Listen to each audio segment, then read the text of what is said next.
Big picture thinking promotes teamwork. If you participate in any kind of team activity, then you know how important it is that team members see the whole picture, not just their own part. Anytime a person doesn't know how his work fits with that of his teammates, then the whole team is in trouble. The better the grasp team members have of the big picture, the greater their potential to work together as a team. Big picture thinking keeps you from being caught up in the mundane. Let's face it, some aspects of everyday life are absolutely necessary but thoroughly uninteresting. Big picture thinkers don't let the grind get to them because they don't lose sight of the all-important overview. They know that the person who forgets the ultimate is a slave to the immediate. Big picture thinking helps you to chart uncharted territory. Have you ever heard the expression, "We'll cross that bridge when we come to it"? That phrase undoubtedly was coined by someone who had trouble seeing the big picture. The world was built by people who crossed bridges in their minds long before anyone else did. The only way to break new ground or move into uncharted territory is to look beyond the immediate and see the big picture. How to acquire the wisdom of big picture thinking. If you desire to seize new opportunities and open new horizons, then you need to add big picture thinking to your abilities. To become a good thinker, better able to see the big picture, keep in mind the following suggestions. 1. Don't strive for certainty. Big picture thinkers are comfortable with ambiguity. They don't try to force every observation or piece of data into pre-formulated mental cubbyholes. They think broadly and can juggle many seemingly contradictory thoughts in their minds. If you want to cultivate the ability to think big picture, then you must get used to embracing and dealing with complex and diverse ideas. 2. Learn from every experience. Big picture thinkers broaden their outlook by striving to learn from every experience. They don't rest on their successes, they learn from them. More importantly, they learn from their failures. They can do that because they remain teachable. Varied experiences, both positive and negative, help you see the big picture. The greater the variety of experience and success, the more potential to learn you have. If you desire to be a big picture thinker, then get out there and try a lot of things. Take a lot of chances, and take time to learn after every victory or defeat. 3. Gain insight from a variety of people. Big picture thinkers learn from their experiences, but they also learn from experiences they don't have. That is, they learn by receiving insight from others, from customers, employees, colleagues, and leaders. If you desire to broaden your thinking and see more of the big picture, then seek out counselors to help you. But be wise in whom you ask for advice. Gaining insight from a variety of people doesn't mean stopping anyone and everyone in hallways and grocery store lines and asking what they think about a given subject. Be selective.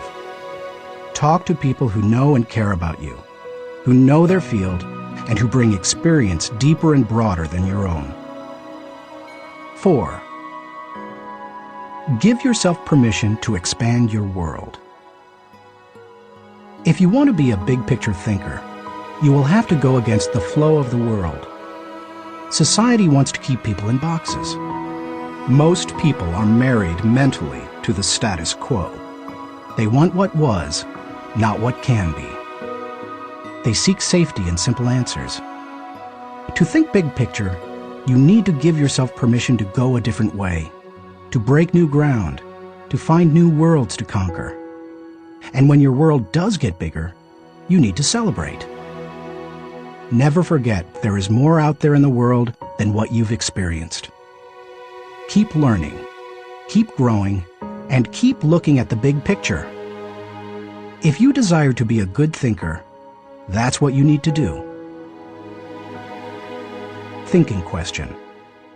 Am I thinking beyond myself and my world so that I process ideas with a holistic perspective? Chapter 2. Engage in focused thinking.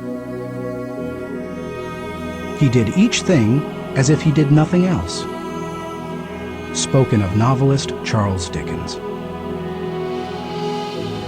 Philosopher Bertrand Russell once asserted, "To be able to concentrate for a considerable time is essential to difficult achievement."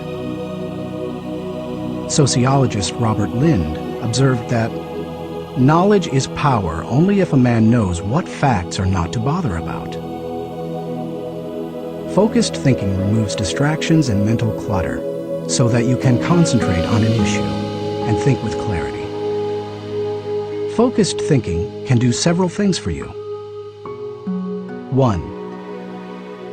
Focused thinking harnesses energy toward a desired goal.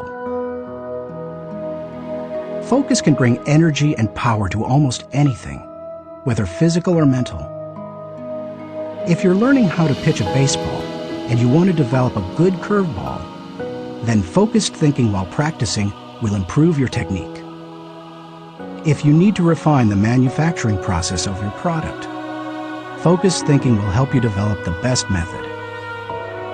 If you want to solve a difficult mathematics problem, focused thinking helps you break through to the solution. The greater the difficulty of a problem or issue, the more focused thinking time is necessary to solve it. 2. Focused thinking gives ideas time to develop. I love to discover and develop ideas. I often bring my creative team together for brainstorming and creative thinking. When we first get together, we try to be exhaustive in our thinking in order to generate as many ideas as possible.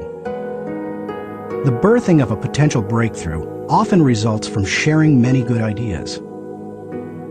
But to take ideas to the next level, you must shift from being expansive in your thinking to being selective. I have discovered that a good idea can become a great idea when it is given focus time. It's true that focusing on a single idea for a long time can be very frustrating. I've often spent days focusing on a thought and trying to develop it, only to find that I could not improve the idea. But sometimes, my perseverance in focused thinking pays off. That brings me great joy. And when focused thinking is at its best, not only does the idea grow, but so do I. 3. Focused thinking brings clarity to the target. I consider golf one of my favorite hobbies. It's a wonderfully challenging game. I like it because the objectives are so clear.